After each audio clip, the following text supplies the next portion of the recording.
तुम्ही ठरवलेल्या ध्येयावर लोक हसत नसतील ना तर तुमचे ध्येय खूपच लहान आहे हे लक्षात घ्या. पायाला स्पर्श करून जाणाऱ्या लाटा त्याच असतात ज्या मोठ्या बोटी बुडवण्याचं सामर्थ्य ठेवतात. आयुष्यातील असंख्य समस्यांचे फक्त दोनच कारण असतात. एकतर आपण विचार न करता कृती करतो किंवा कृती करण्याऐवजी विचार करत बसतो. आयुष्यात जिंकायचं तर असे जिंका जणू जिंकायची सवयच आहे. हराल तर असे हरा जिंकून कंटाळा आल्याने फक्त गंमत म्हणून हारलो आहे. शून्यालाही देता येते किंमत, फक्त त्याच्या पुढे एक होऊन उभे राहा. समुद्रात किती लाटा आहेत हे महत्त्वाचं नसून त्या किनाऱ्याला किती स्पर्श करतात हे महत्त्वाचं आहे. तुम्ही आयुष्यात काय कमवलं याच्यावर जास्त गर्व करू नका, कारण बुद्धिबळाचा खेळ संपला की सगळे मोहरे आणि राजा एकाच डब्यात ठेवले जातात.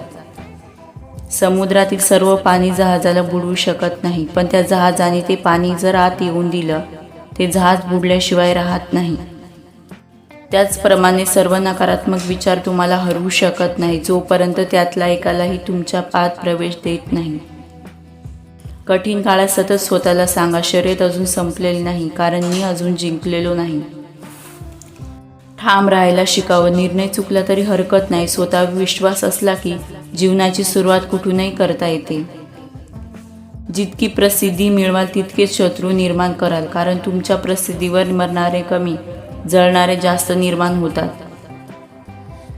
तुम्हाला तुमचे ध्येय गाठायचे असेल तर तुमच्यावर भुंकणाऱ्या त्या प्रत्येक कुत्र्यावर दगड मारण्यापेक्षा ना नेहमी बिस्किट बाळगा आणि पुढे चालत राहा.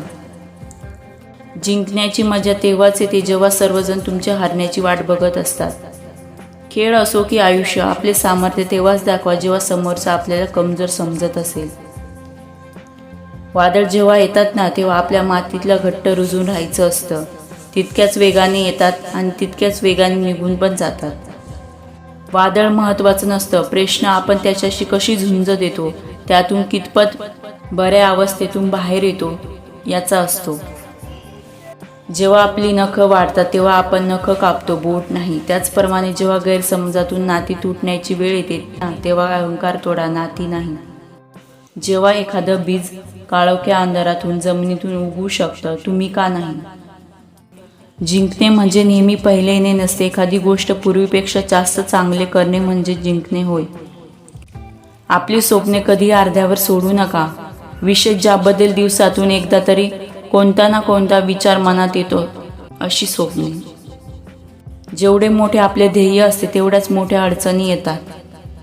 माणसाला दोनच गोष्टी हुशार बनवतात, एक म्हणजे वाचलेली पुस्तके आणि दुसरी म्हणजे भेटलेली माणसं. हरलात ना तरी चालेल, जिंकणार स्वतःहून म्हटला पाहिजे. हा खेळ आयुष्यातील सर्वात कठीण खेळ होता. जे तुमच्या पाठीमागे बोलतात ना त्यांच्याकडे लक्ष देऊ नका. ते तुमच्या पाठीमागे होते, पाठीमागेच राहणार आणि ते तुम्हाला फेमस करणार. त्यांची लायकी हीच आहे. हल्ली चांगल्या कामाला माणसे जास्त आडवी येतात. आपल्या नियतीचे मालक बना, परिस्थितीचे गुलाम बनू नका. पाण्याचा एक थेंब चिखलात पडला तर तो सुकतो, हातावर पडला तर तो चमकतो, शिंपल्यात पडला तर तो मोती होतो. जी व्यक्ती तुमच्या प्रगतीवर जळते ना त्या व्यक्तीचा कधीच तिरस्कार करू नका, कारण ती स्वतःपेक्षा तुम्हाला उत्कृष्ट म्हणून जळते.